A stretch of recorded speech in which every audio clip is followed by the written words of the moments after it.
I have told this story maybe 4 times in my whole life, and every time my voice cracks at the same place. So if it cracks now, you'll know why.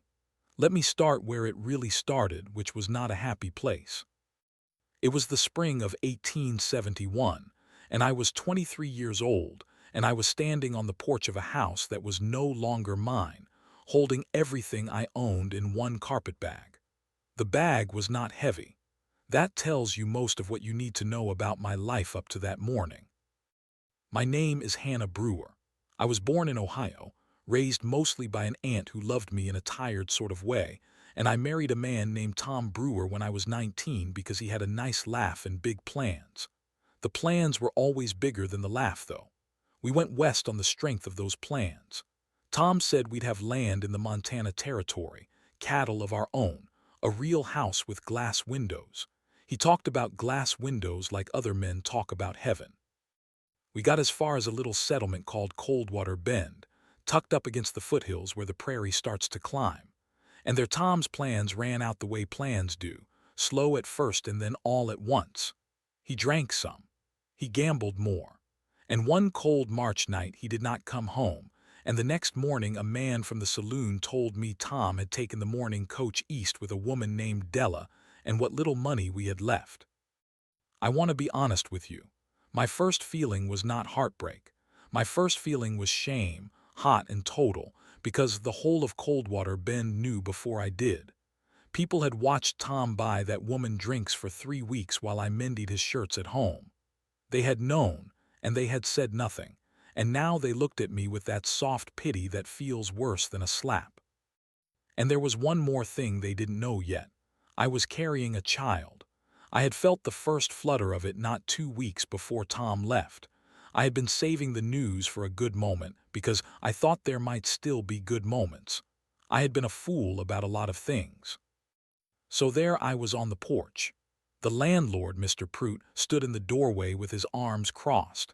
He was not a cruel man exactly, but he was a man who liked his rent, and Tom had owed him 2 months of it. "I'm sorry, Mrs. Brewer," he said, and he did look sorry, which somehow made it harder. "I can't run a charity, you understand." "I understand," I said. My voice was very calm. I have noticed that the calmest I have ever sounded is when I am closest to falling apart. "There's the church," he offered. "Reverend Coyle might find you a place for a few nights." "Thank you," I said, and I picked up my carpetbag and I walked down the steps into a town that did not want me. It was a gray morning, the kind where the sky can't decide whether to rain or just sulk. The street was mud, churned up by wagon wheels and horses, and it sucked at my boots. I remember the smell of wood smoke and wet horse in the bakery, which was cruel because I had 11 cents to my name, and the bread smelled like a life I wasn't going to have. I sat down on a bench outside the general store because my legs had decided they were done. And I will tell you, that was the lowest I have ever been. Lower than the day my mother died. Lower than my wedding day, which I had cried through for reasons I only understood later. I sat on that bench and I put my hand on my stomach, which was still flat, still secret, and I thought a thought so dark I have never repeated it to a living soul. I thought it might be better for this child if it had never been started at all. I'm not proud of that, but I promised you the truth, and that's the truth of where I was. Now here is the part where I have to tell you about Caleb Voss, except I didn't know his name yet, and I didn't see him as anything but trouble at first. So let me bring him in the way he came in, which was sideways and unasked for. A wagon pulled up in front of the store. Not a fine wagon. An old buckboard, the wood gone silver gray with weather, pulled by 2 mules who looked like they'd seen some country. And on the seat was the biggest man I had ever laid eyes on. I don't mean fat. I mean built like the mountains he came down from. Broad through the shoulders, a thick dark beard going gray at the chin, hands like he could palm a melon in each one. He wore a buffalo coat that had seen better winters and a hat with a brim that had given up holding its shape. He looked rough. He looked, frankly, like a man your aunt warns you about. And there were 2 children with him. A boy of maybe 8 perched on the wagon seat and a smaller girl, 4 or 5, sitting in the bed of the wagon among the supplies, hugging a rag doll that had lost an eye. The boy had a serious face, too serious for 8. The girl had not said a word, just watched the world go by with big, wary eyes. The man climbed down. The wagon creaked with relief when his weight came off it. He lifted the little girl down like she was made of eggshells, set her on the boardwalk, and said something low to the boy. Then the 3 of them went into the store, and I went back to staring at the mud and feeling sorry for myself. I'd have stayed there feeling sorry, probably, except for what happened next. A few minutes later, 2 men came swaggering up the street. I knew them by sight. Vint Harlow and his brother, the kind of men who are loud in the daytime and dangerous at night, who hung around the saloon and never seemed to do any actual work. Vint had a face like a closed fist. As they passed me, the younger Harlow looked me up and down in a way that made my skin crawl, and he said something to his brother, and they both laughed. "That's the brewer woman," he said, not even bothering to lower his voice. "Husband run off with a saloon gal. Reckon she's looking for a replacement." I stared straight ahead. I had learned that if you don't react, sometimes they get bored, sometimes. "Hey now," Vince said, stopping right in front of me, blocking my light. "No need to be unfriendly. We could be real good to a woman in your situation." I will not write down everything he said after that. Some of it I've tried to forget. He leaned down, putting one hand on the back of the bench beside my shoulder, close enough that I could smell the whiskey on him at 10 o'clock in the morning. I pulled the carpetbag against my chest. My heart was hammering. The street was not empty. People were around, but nobody looked our way. That's the thing about a town that's already decided you're not worth saving. People learn to look at their own feet. "Leave me be," I said. My voice did not sound as calm that time. "Or what?" Vint grinned. He had a gold tooth. "Way I hear it, you ain't got nobody to. The lady asked you to leave her be." I have replayed that moment 1,000 times, and I always come back to the voice. It wasn't loud. That's what struck me. A big man, and he didn't shout. He just said the words plainly, the way you'd tell a dog to get off the furniture, and somehow that was more frightening than any yelling could have been. The mountain man stood in the doorway of the store. The little girl was holding the hem of his coat. The boy stood slightly in front of her, like he'd already learned that's where a person stands when there's trouble. The big man had a sack of flour balanced on one shoulder like it weighed nothing. Vince straightened up and turned around, and I watched him do the math. I watched him take in the size of the man, the stillness of him, the way he stood. Vince's brother had already taken a step back. "This ain't your business, Mountain," Vince said, but some of the swagger had leaked out of it. "Made it my business." The man set the flour sack down on the boardwalk, slow and easy. "Now you can walk off, or we can find out which of us has had a harder winter. I've been snowed in 4 months with 2 children and a sick mule, so I'll tell you honest, I'm hopping you pick the second one." There was a silence then that I can still feel in my teeth. Vint Harlow looked into that man's face for about 3 seconds. Then he laughed, the kind of laugh that's trying to look like it was his idea to stop. "Crazy old trapper," he muttered. "Ain't worth it." And he walked off, his brother trailing him, both of them throwing looks back that they thought made them look tough. And then it was just me and the mountain man and his 2 children on that gray, muddy morning. And I realized I was shaking all over. He didn't make a thing of it. That's something I came to love about him later, though I'd have laughed if you'd told me so that morning. He just picked up his flour sack, walked over, and stood a respectful distance away. "Ma'am," he said, touching his ruined hat brim, "they bother you again, you holler. We'll be loading up a while yet." "Thank you," I managed, and then, because I was raised with manners even if I had nothing else left, I said, "Your children, they're well behaved." Something passed over his face, a softness and a sorrow all mixed together. "They're good," he said. "They've had to be." He looked at me a moment longer than was strictly polite, and I knew he'd seen the carpetbag and put 2 and 2 together about my situation. But he didn't pity me. He just nodded and turned and went back to his loading. I should have let it end there. A kindness from a stranger, a story to tell someday. But the little girl, she came over to me, just walked right over with her one-eyed doll while her father's back was turned. She stood in front of me and studied my face with those big eyes. "Are you sad?" she asked. "Lord, the things children can do to you with 5 words." "A little bit, sweetheart," I said. She thought about that, then she held out her doll to me. "You can hold Patience," she said. "She helps." I took that battered doll in both hands. My eyes filled up so fast I had to look at the sky to keep it from spilling. And the mountain man, who had turned around to find his daughter gone, came over quick, and I expected him to scold her, but he didn't. He crouched down, and a man that size crouching down is a whole event, and he said gently, "Junie, give the lady her space." "I'm helping," the girl said, with the perfect certainty of a child. He looked at me, I looked at him, and for just a second something happened that I don't have good words for. It was like two tired travelers recognizing each other on a long road, both carrying something heavy, both still walking. "My name's Caleb Voss," he said. "This here's June, and that's my boy Samuel." "Hannah Brewer," I said. "Mrs. Brewer." He stood back up. He looked like he wanted to say something more and didn't know how. Mountain men, I'd learn, are not built for delicate conversation. You got somewhere to go. And there it was, the honest question asked plain, and I'm sorry to say I lied to him. "Pride, you understand," I said. "I'm staying at the church for now, just getting my affairs in order." He nodded slow, and I could tell he didn't quite believe me, but he was too decent to call a woman a liar in the street.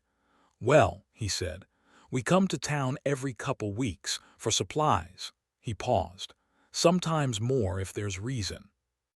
I didn't understand what he meant by that. Not then. I handed the doll back to June, who gave me a solemn little nod like we'd completed important business, and the three of them loaded up their wagon and drove off north toward the foothills, and I watched them go and thought I'd never see them again. I was wrong about that. I have rarely been so glad to be wrong about anything. That night I did go to the church, because I had nowhere else, and Reverend Coyle and his wife gave me a cot in a back room that smelled of candle wax and old hymnals. Mrs. Coyle was kind in the way of a woman who's had to make small kindnesses stretch a long way. She fed me a bowl of bean soup and didn't ask questions, which I was grateful for. But I heard her and the Reverend talking low after they thought I was asleep. "She can't stay long, Martin," Mrs. Coyle whispered. "We've barely enough for ourselves, and folks talk. A young woman, no husband." "I know it," the Reverend said. "I know it. I'll ask around. Maybe the Pelletiers need help with their wash. Maybe." "And what happens when it shows?" Mrs. Coyle said, even lower. "Because it will show, Martin. I've raised 5. I know the look of a woman who's expecting." The silence after that told me they'd both seen it, and I lay on that cot with my hand on my stomach, and I thought, all right then, all right. Nobody is coming to save you, Hannah. You have got to save yourself and this baby both, and you have got to do it soon. What I didn't know was that help was already coming. It was just coming in a shape I never would have guessed, down out of the high country in an old gray wagon, drawn by 2 tired mules. 3 days I stayed at the church, and they were 3 days of trying to find work in a town where work for a woman in my position simply did not exist. The Pelletiers didn't need help with the wash. The boarding house didn't need a girl. The schoolteacher position had been filled in the fall. Everywhere I went, I felt eyes following me, and underneath the polite refusals I heard the real reason, which was that no respectable household wanted to take in a deserted wife who was visibly, well. Mrs. Coyle had been right. It was starting to show just a little. The kind of thing a sharp-eyed woman would notice, and small towns are nothing but sharp-eyed women. On the 4th morning, Reverend Coyle sat me down at his kitchen table with a cup of weak coffee and a face full of bad news he didn't want to give. "Hannah," he said, "I've found you a position." My heart leapt, then I saw his face and it sank again. "It's down in Bonner City," he said. 3 days coach ride south. There's an establishment, a laundry attached to a hotel. The work is hard and the wages are poor, but it's honest, and they'll take a woman in your condition because they're always short of hands. A hotel laundry, I repeated. It's the only thing, child. I've tried everything else. He looked genuinely pained. I can give you the coach fare. It's not much, but it's what we can spare. I knew what kind of hotel needed a laundry that didn't ask questions. I knew what Bonner City was.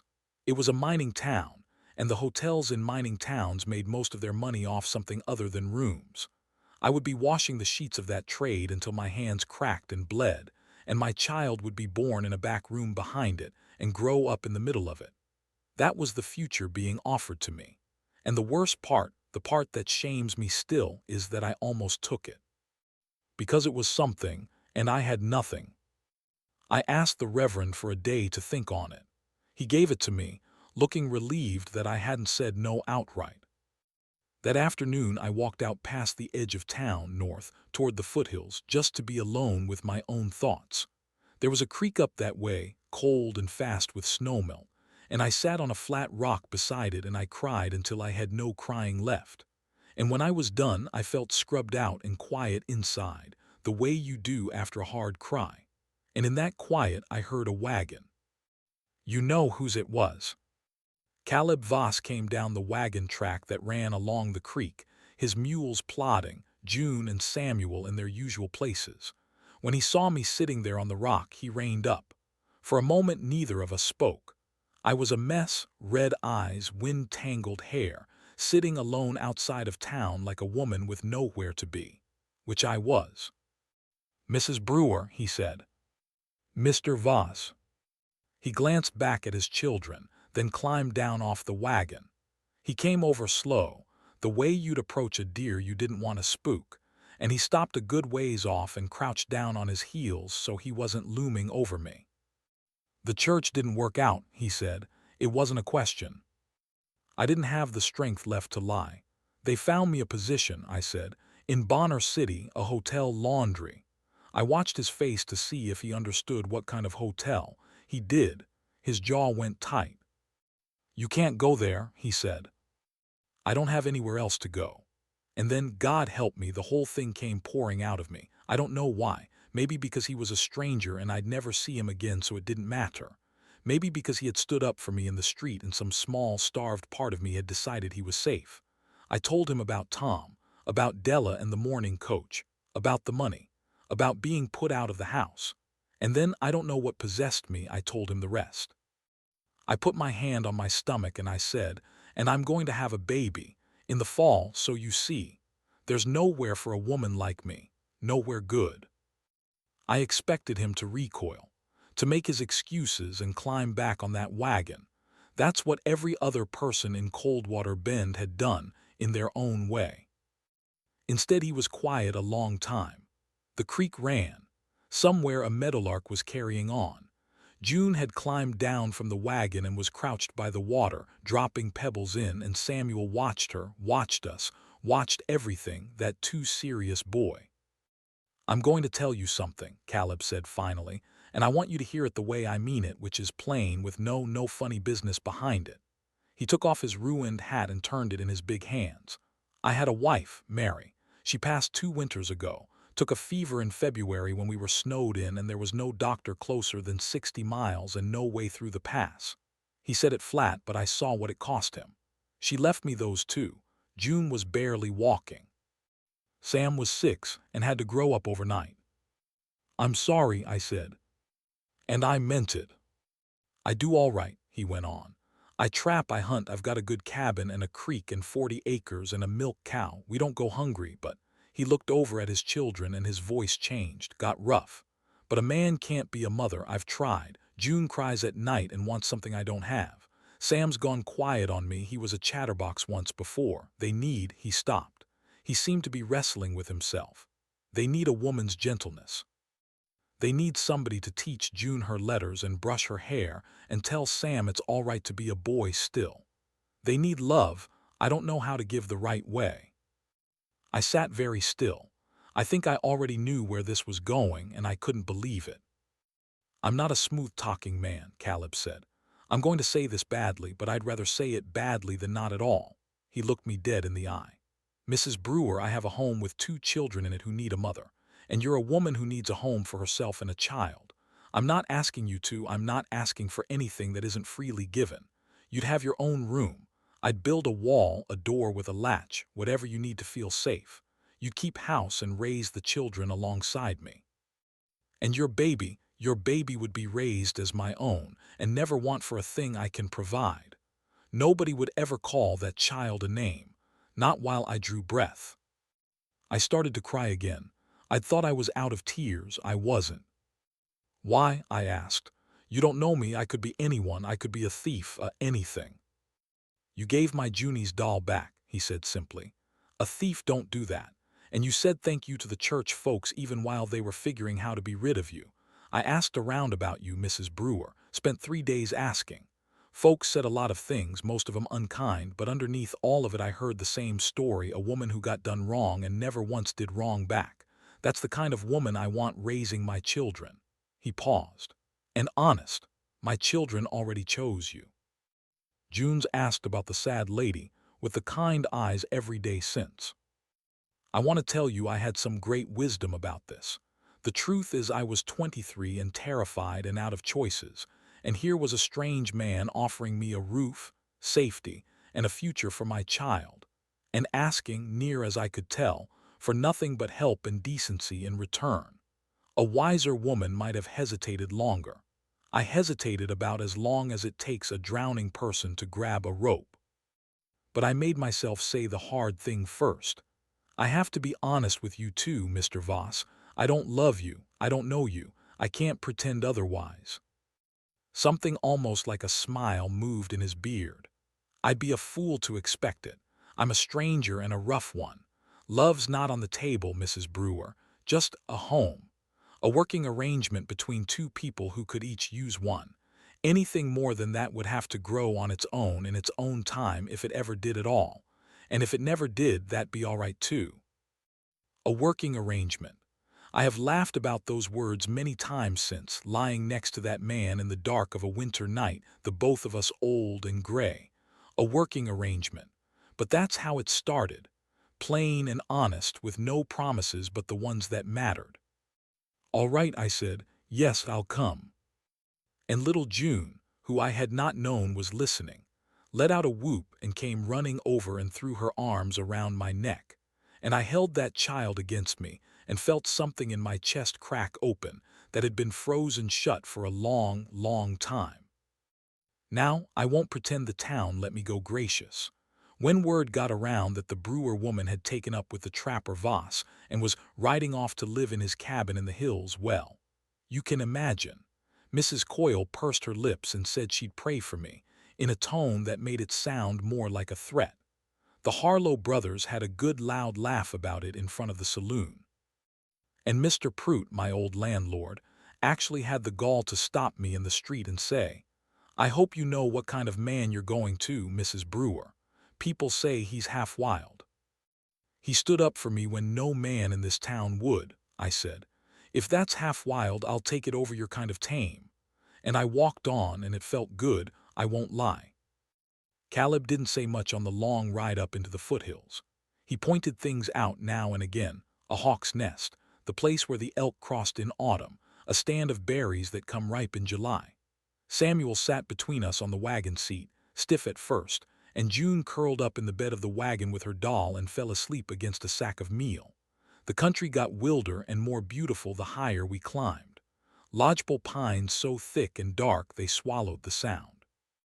The creek tumbling alongside us, loud and cold, and the mountains rising up ahead, still snow-capped in May, so big and so silent they made all my troubles seem like small things. Maybe that's why he loved it up there. Maybe a man with grief that big needs mountains to match it. By the time we came into the clearing where the cabin stood, the light was going gold and long.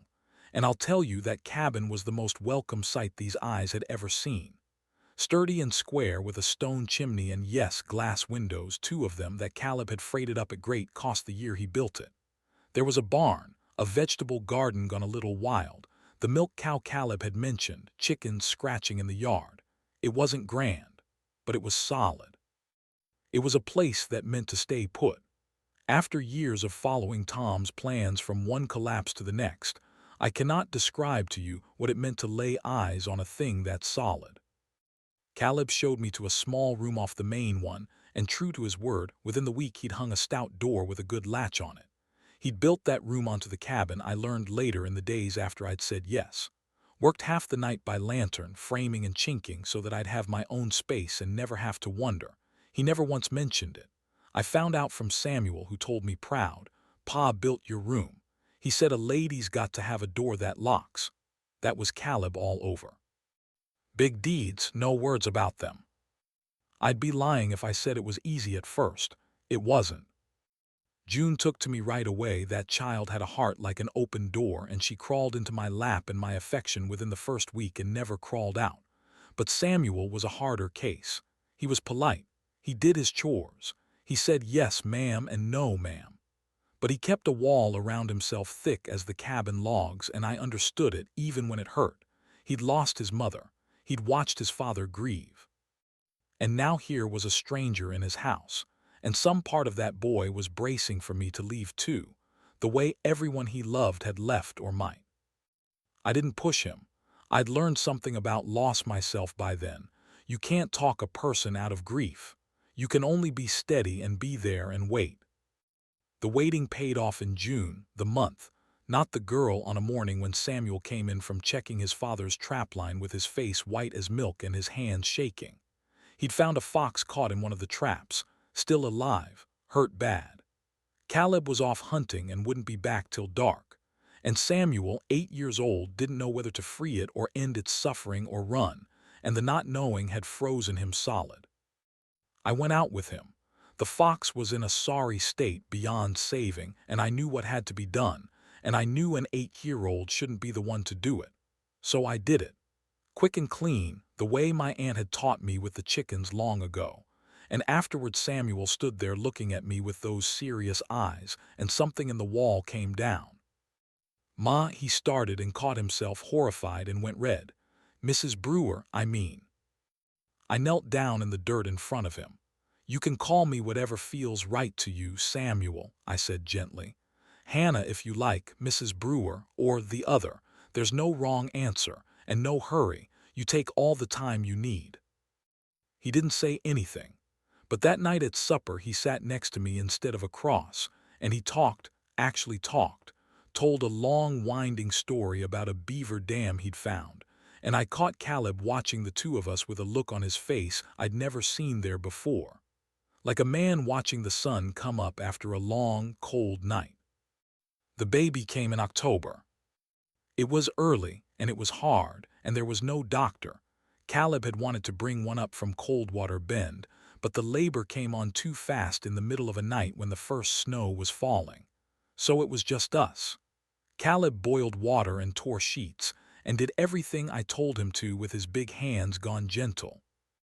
And an old Salish woman named Mary Two Hawks, who lived an hour's ride east, and who Caleb had fetched at a dead gallop.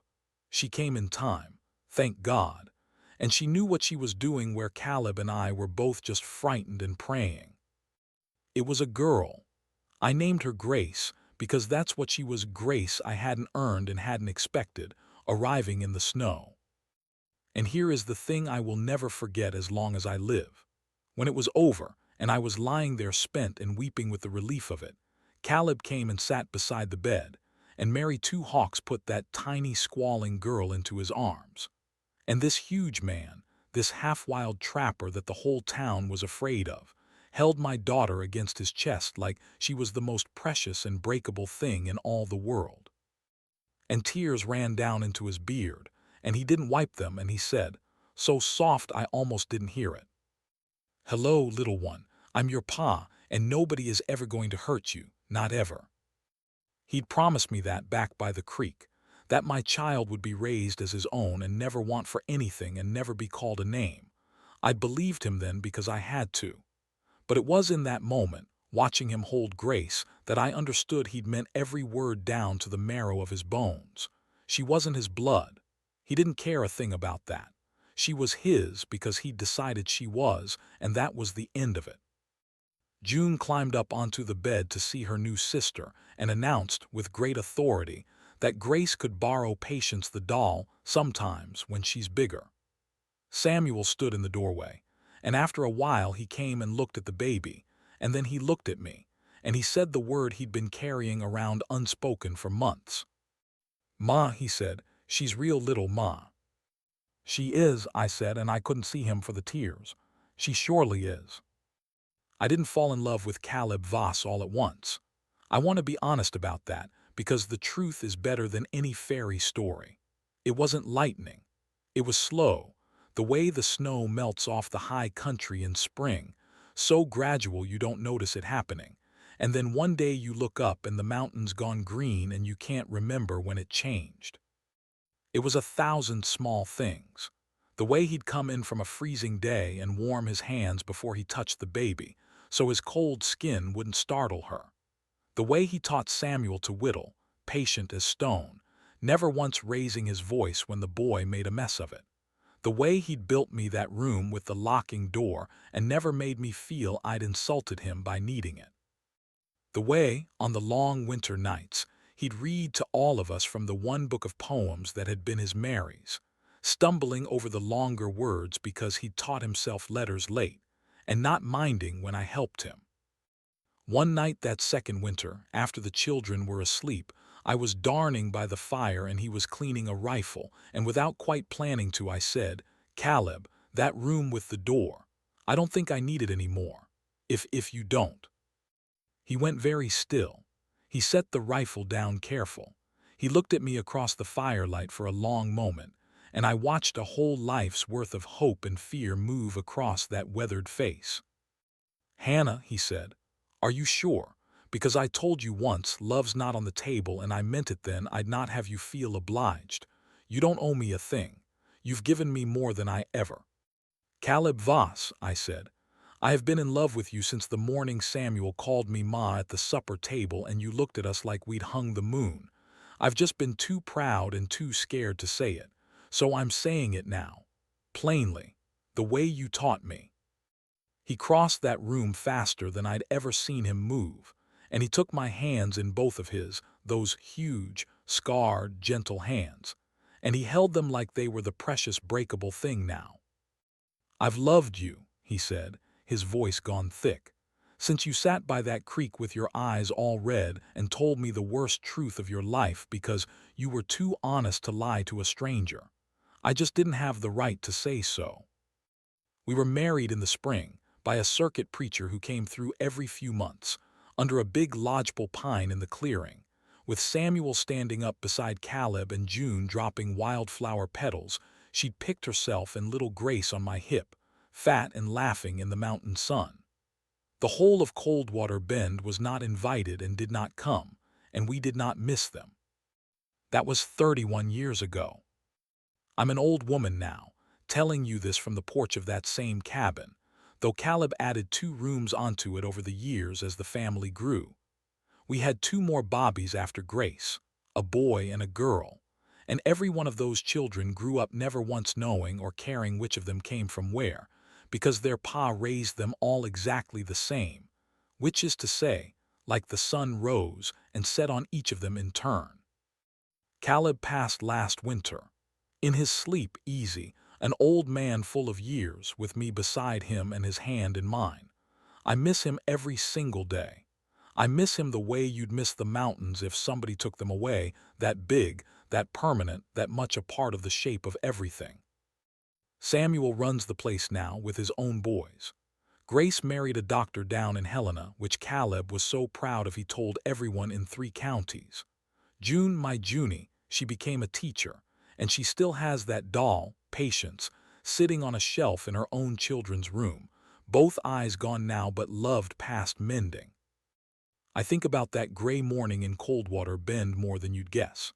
I think about the woman on that bench with 11 cents and a carpetbag and a thought too dark to speak. I think about how close I came to that coach to Bonner City, how 100 small things could have gone different, and I'd never have ridden up into these mountains, never have heard a little girl ask if I was sad, Never have had a man set down a sack of flour and decide a stranger's troubles were his business. People always ask me, the young ones, the grandchildren, they ask, "Grandma, how did you know? How did you know to go with him? A stranger, a man you just met." And I tell them the truth. I didn't know. You hardly ever get to know in this life. You just get to choose with whatever little light you've got and then walk forward into the dark and find out. But I'll tell you the one thing I did know, even way back then on that creek bank, even before I